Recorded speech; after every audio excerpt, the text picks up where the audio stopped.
What's going on? Barbecue and Bulldogs with Dios. Come on. Little tips for getting your dog ready for a show. You know, Jersey show coming up soon. So some dogs need extra time and extra tender care. You know what I mean? You need extra TLC other than other dogs. So you give it to them. And that shit, you get reward from that because the dogs, they thrive off of attention. And a dog will never stop learning, for real. You can stop teaching it. And they come out of shells.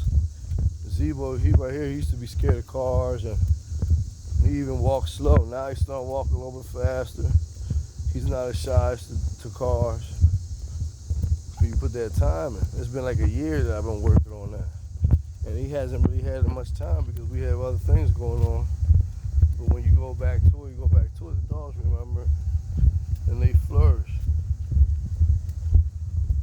Now, if you have a certain way that you know your dog shows good at the show,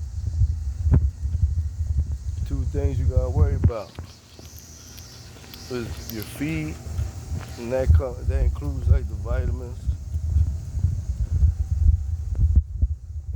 and the food. Once you're doing a dog, once you're getting a dog ready for a show, you should stop feeding it kibbles and stuff like that and just get all natural foods. He needs all the help he get because he's not a good showing dog. He only has a couple points. So with him, you got to pay attention to detail to get him ready for that. It's not nationals, but it's a popular joint. It's a very popular joint where there's a lot of dogs be there. So you got to pay attention to detail. You got to feed him right. You got to give him the right vitamins. And you got to get him around the right weight that you think is perfect for him. And for that, one thing you always got to get is a scale. You got to have a good scale around you and keep hanging him up to see where he's at with his weight. You know? And the best things for the belly fat is walks. Feed him and then walk him right after too. Feed him and walk him like 2-3 hours later on his days off. When you're working him, you really don't want to do nothing after you feed him. But on his days off, you can walk him, feed him and walk him a little bit after. That way they're always getting the best out of the food in their body. And walks help them heal. Walks is not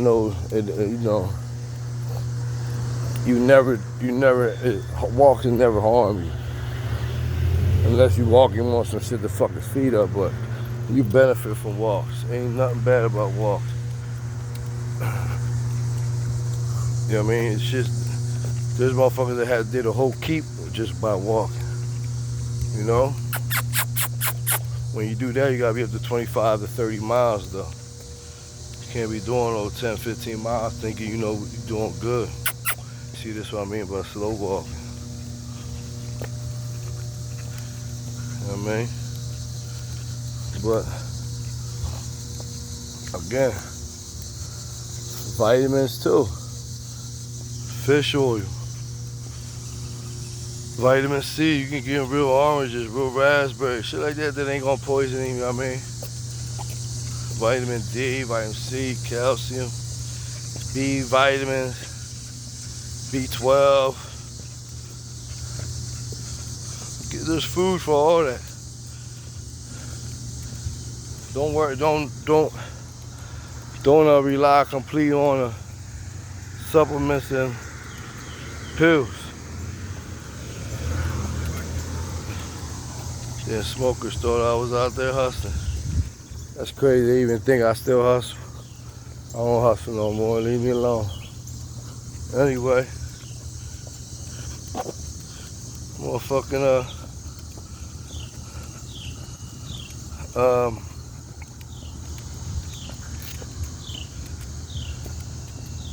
natural vitamins, man. Natural vitamins. That's what you give them.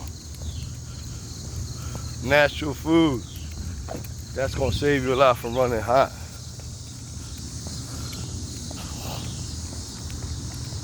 You know?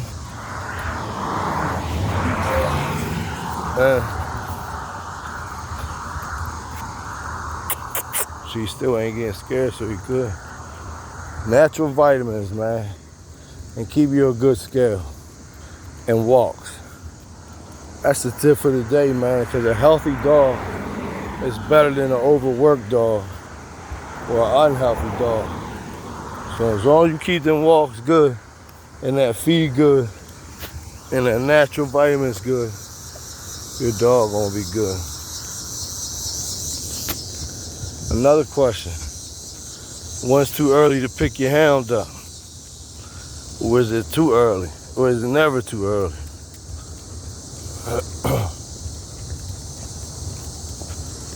I don't know. Barbecue and bulldogs keep scratching.